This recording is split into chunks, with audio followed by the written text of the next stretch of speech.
Garmin's latest product for your car's dashboard is packing GPS, but it's not a Nuvi and it's no navigator. I'm Antoine Goodwin. Let's take a look at the Garmin Dash Cam 20. Now, the Dash Cam 20 is a dashboard camera or a dashboard DVR. It's basically a little black box that suction cups to your windshield. On the front of it, there's a small HD camera that can record at 1080p, 720p, or as low down as VGA.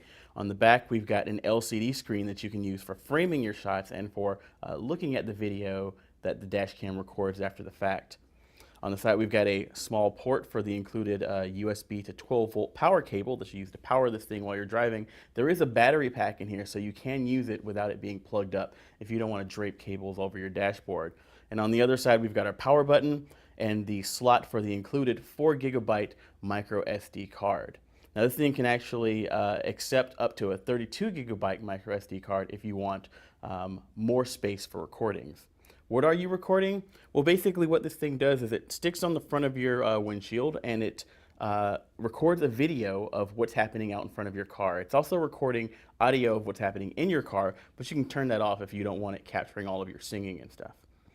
When you're driving along, what it's doing is it's taking a continuous loop of as much video as it can save on its SD card, and a G sensor in this thing is actually looking out for any sort of strong shocks or vibrations.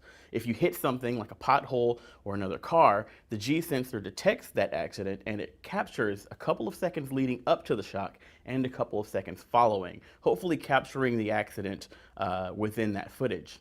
The Dash Cam 20 also has a built-in GPS receiver, so it knows your latitude and longitude, and it can store your speed, the direction that you're traveling, and the date and time. It includes that at the bottom of the video. Now, that video is stored on the card in a .avi format that you can retrieve either by removing the SD card later or just plugging it into your computer. If you've actually been in an accident, you can remove the Dash Cam 20 from your windshield and use it to snap still photos of any damage or the scene that you can use to recall later.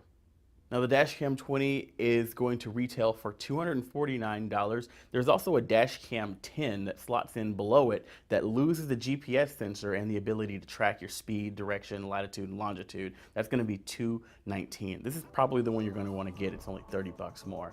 I'm Antoine Goodwin, and this has been a CNET first look at the Garmin Dash Cam 20 dashboard camera.